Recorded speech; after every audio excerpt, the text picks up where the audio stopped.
The Bank of Canada has just released its most recent rate announcement, and the message is clear: stability for now, with lots of uncertainty still on the horizon. On April 29th, 2026, the Bank of Canada announced that they are holding their policy rate at 2.25%. But with the war in the Middle East and constantly shifting US trade policies, the big question is, how long will this last? Coming up next on Halifax Home Guide.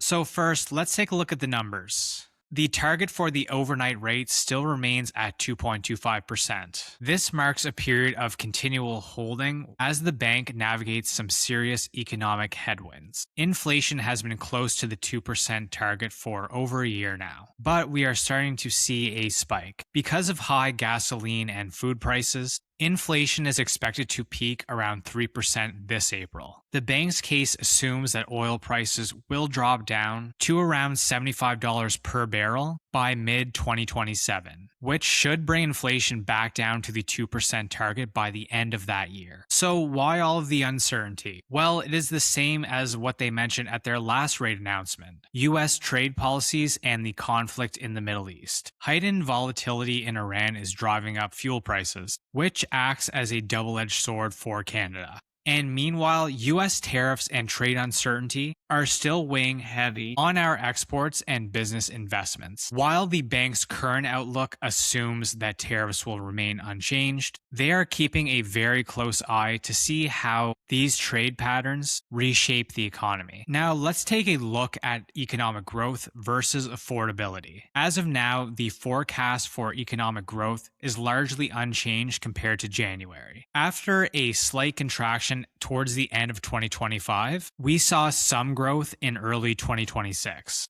The bank projects a GDP growth of 1.2% this year, rising slightly to 1.6% by 2027. However, the housing market remains a weak spot when we're looking at the entire Canadian real estate market as a whole. This is due to a slowing population growth, general economic uncertainty, and many ongoing affordability issues that you may be feeling firsthand. So what's the bottom line here? The bank is looking through the immediate impact of the war in Iran and its impact on inflation, but they've issued a warning. If higher energy prices lead to persistent generalized inflation, they are prepared to act. The governor noted that while changes in the future will remain small, if oil prices stay elevated, we could see consecutive rate hikes in the near future. So for now, similar to the last rate announcement they made in March, they are ready to respond as the global situation evolves. So what do you think about the recent Bank of Canada's decision? Are you feeling the squeeze at the pumps, or are you more worried about trade tariffs? And above all, is all this uncertainty weighing in on your consumer confidence, specific to the housing market? Let me know in the comments below, and don't forget to subscribe to the channel and hit the notification bell so you don't miss out on any future videos. Thanks for watching. Bye for now.